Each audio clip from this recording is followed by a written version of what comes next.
नमस्कार साथियों, मेरा नाम है नितिन और आप देख रहे हैं मेरा यूट्यूब चैनल बहुजन क्रांति स्टेटस। साथियों, दिनांक 23 मार्च 2024 को Bhim army chief advocate Chandrashekhar Azad ji और उनके साथी नगीना लोकसभा में जी जान से चुनावी तैयारियों में जुटे रहे और चंद्रशेखर आज़ाद जी 2024 में नगीना से लोकसभा जाने की पूरी तैयारी कर रहे हैं।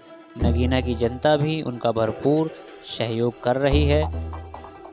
इसी बीच वह नगीना के निम्न गांवों में अपनों के बीच पहुंचे, जिनमें गांव राजोपुर, गांव सैलपुरी, गांव छोटा कनकपुर, गांव थेपुर, गांव सुरंगपुर बहटा, गांव रामपुर द्वितीय, गांव बांकी गढ़ी, कश्मीरी मोहल्ले, गांव फजलपुर, गांव बहुपुरा, गांव सिसोना, गांव पांडला द्वितीय आदि गांव शामिल रहे। साथियों, इस दौरान चंद्रशेखर आज़ाद जी ने जनता से सभा के माध्यम से क्या बातें कही हैं, आइए आपको सुनाते हैं। और इस वीडियो को लाइक, शेयर और चैनल को सब्सक्राइब जरूर कर दें। धन्यवाद। मैं किसी को गलत नहीं कहता, उन्होंने जो किया बहुत सोच समझ के किया होगा, उनको क्या पता क्या फायदा नजर आ रहा हो।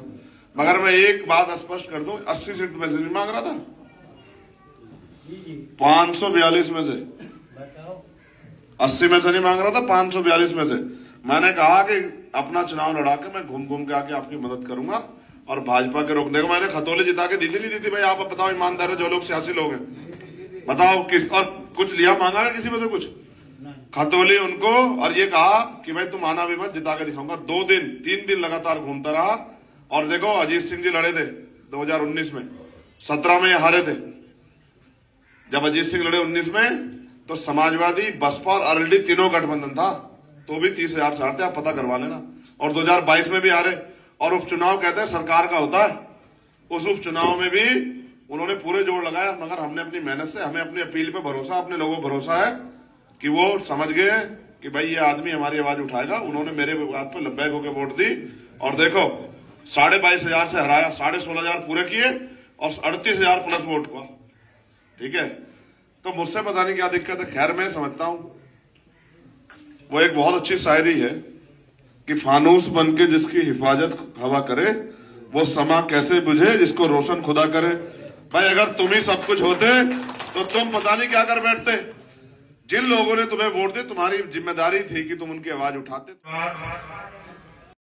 मैं बहुत कोशिश करता हूं कि समय पर पहुंच जाऊं, लेकिन हमारे ऐसे नौजवान भाई ये सारे काम पे पानी फेर देते हैं, क्योंकि वो जिद करते हैं कि गांव के बाहर उतरो, पूरे गांव का चक्कर लगाओ, फिर प्रोग्राम में जाओ। वो ये एहसास नहीं करते कि भाई इतना ही समय है, फिर परमिशन खत्म हो जाएगी, फिर प्रशासन के लोग बहस करेंगे, विवाद खड़ा करेंगे। तो हमें जल्दी से अपने भाई जब आ गया है तो उसको लाके प्रोग्राम में उसकी बात सुननी चाहिए। सब लोगों पे समय है, सब लोगों का समय कीमती है, सब लोगों को घर भी वापस लौटना है। मगर वो जिद करते हैं इस गली से चलो, आप नहीं समझोगे तो कौन समझेगा।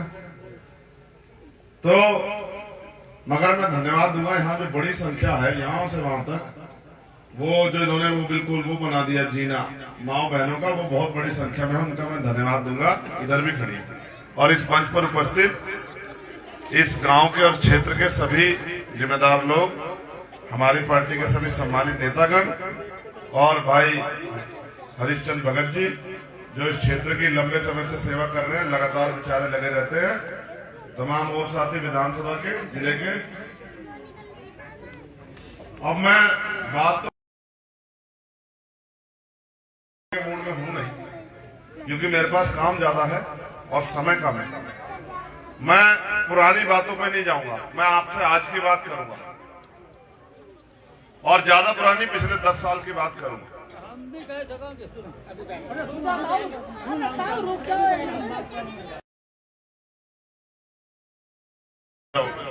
जी हम आपके आगे हाथ जोड़ के आप अब दिखाई देगा, हम भेड़ भी दिखाई दे जाइए। बैठ जाओ, शांत हो जाओ, मुस्कुराओ मत। इतने बहुजन समाज से जुड़ी ऐसी ही खबर पाने के लिए वीडियो को लाइक, कमेंट, शेयर और चैनल को सब्सक्राइब जरूर कर लें और बेल आइकन दबाना ना भूलें ताकि आपको नोटिफिकेशन मिल सके।